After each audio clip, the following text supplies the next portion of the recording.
Quel est le prix que le fédéral est prêt à payer pour le bilinguisme? Peu importe les efforts que cela nécessite, il est inacceptable de refuser aux députés francophones et en bout de ligne à toute la population le droit de consulter et utiliser des documents dans leur langue.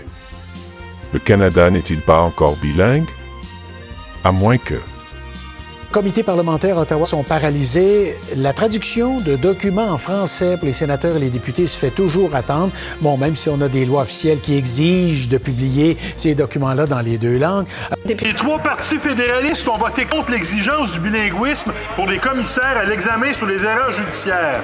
Le secrétaire parlementaire libéral et le NPD ont justifié l'abandon du bilinguisme parce que ça nuirait à l'embauche de commissaires unilingues francophones.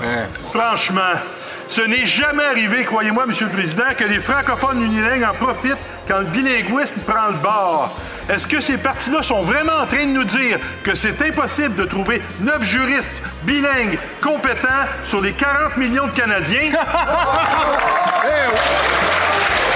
L'honorable ministre de la Justice et procureur général du Canada.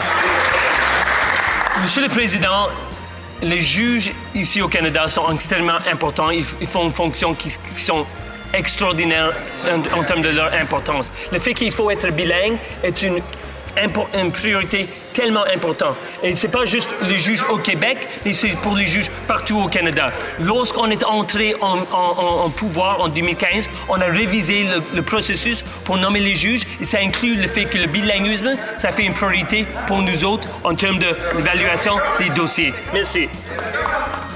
L'honorable député de Rivière-du-Nord. Valeur que le secrétaire parlementaire ne suive pas les instructions de son ministre. Autre prétexte pour abandonner le bilinguisme, il paraît que ça coûte trop cher, M. le Président. Radio-Canada révélait hier avoir obtenu copie d'une lettre du conseil privé annonçant que ça prendrait des années et que ça coûterait très cher pour traduire les documents produits dans la commission Rouleau. Il semble que même la production d'un simple index coûterait trop cher.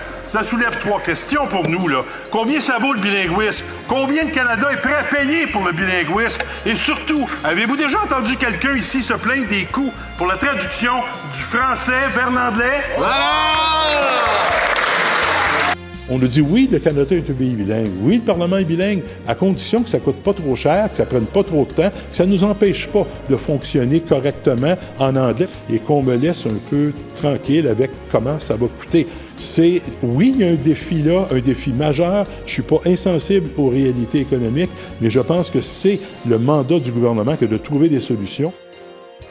Oui, c'est vrai qu'à l'inverse, ça avait tout été fait en français. Il aurait fallu le traduire en anglais, mais là, c'est un autre débat, puis c'est hypothétique. Mais qu'est-ce que le bureau du conseil privé répond à tout ça?